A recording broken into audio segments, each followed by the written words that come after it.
الله يشفيك يا ابو جميل، لا حول ولا قوة الا بالله. عاد امبارح والله شفته على التلفزيون وهو بيحكي عن برنامجه الانتخابي، كان يلعلع. الله يشفيه يا رب. والله هذيك المرة بيحكوا لي انه عمل عزومة للناس عشان تنتخبوا، كلفته مبلغ كتير. لا يا حرام، الله يشفيه. الله يشفيه يا رب. طبع البوسترات والصور، هي كلفته قد بقر الجحا، ورشم فيها البلد، وكان وجهه بيضحك وصبغ الشعرات. بس يا حرام، هيو ملقوح بهالمستشفى، لا من تمه ولا من كمه.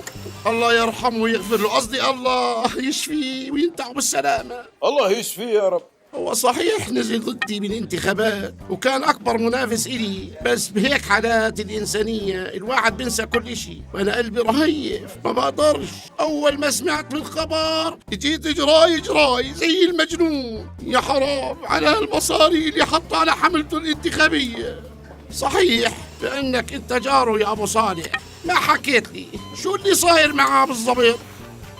والله مسجون أول ما سمع إنها الانتخابات ارتغب طب ساكت. لا حول ولا قوة إلا بالله. ها شو بتحكي؟ التغت. لا انتخاب أبو كرم. يا رب.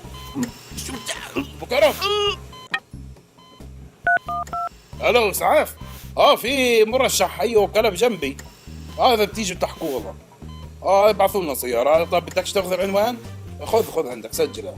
احنا في المستشفى الحكومي طا 3 قسم الطوارئ قرب باب العناية المكثفة. قديش بدكم وقت؟ نص ساعة. بدكم نص ساعة لقسم الطوارئ. الله يعطيكم العافية، ما شاء الله عليكم أسرعكم.